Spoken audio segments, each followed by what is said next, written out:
He was known as football's #1 villain and also Cristiano Ronaldo's closest friend for more than 15 years.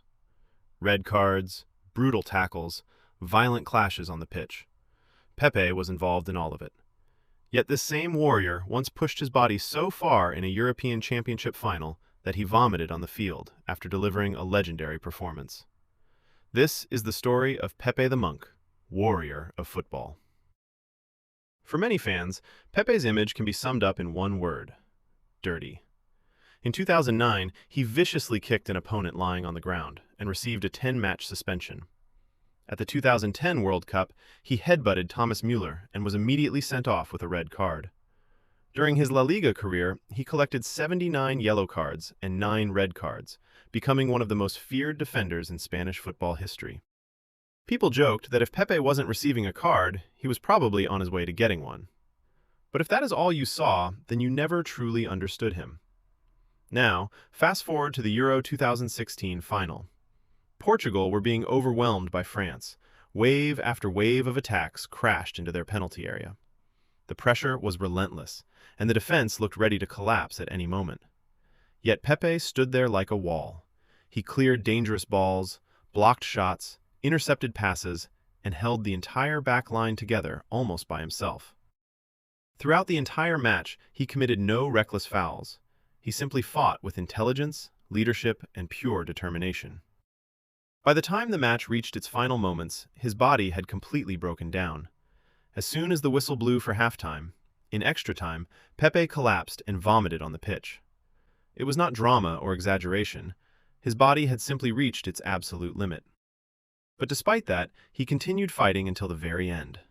That night, he was deservedly named Man of the Match. Most people struggle to connect these two versions of Pepe. On one side, the villain feared across football. On the other, the warrior, willing to sacrifice everything for his team. Somehow, both personalities existed perfectly inside the same man. What many people never realized is that Pepe on the field and Pepe off the field were completely different people. On the pitch, he was aggressive, intimidating, explosive, and ruthless. But away from football, he was calm, humble, quiet, and respectful. He avoided unnecessary attention, never chased fame, and rarely created controversy outside the game. Beneath the intensity and violence of competition was simply a disciplined and grounded man. During his 10 years at Real Madrid, he won 3 Champions League titles and 3 La Liga trophies. His style was never elegant or glamorous, and he was never the most loved player among rival fans. But whenever Real Madrid were under pressure, Pepe was always the man holding the defense together. Alongside Sergio Ramos, he formed one of the greatest defensive partnerships in modern football history. Their toughness and mentality became the foundation of Real Madrid's era of dominance in Europe. Then came the 2022 World Cup in Qatar. At 39 years old, Pepe rose high into the air and scored a powerful header against Switzerland in the knockout stage. The moment he scored, Cristiano Ronaldo immediately rushed forward from the bench to celebrate with him. Later, when Ronaldo entered the match as a substitute, Pepe personally walked over and placed the captain's armband back onto Ronaldo's arm. That single moment moved millions of fans around the world. In 2024, at the age of 41, Pepe played the final international match of his career against France. He battled for the full 120 minutes, never leaving his position, never giving up, never stopping. When Portugal lost in the penalty shootout, he did not collapse dramatically or seek attention. He simply turned around quietly and walked off the pitch one final time.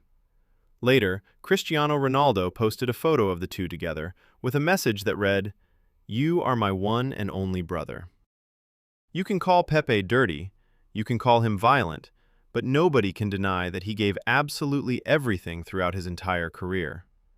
From a poor street kid to a legendary wall at the Santiago Bernabeu, from football's feared villain to one of its greatest warriors, Pepe's style was never clean, but his heart was always sincere and loyal. In August 2024, Pepe quietly retired from football. There was no massive farewell ceremony, no dramatic goodbye speech, and no attempt to force emotion from the fans. In silence, an entire era came to an end. The warrior that football both feared and respected had finally left the battlefield forever.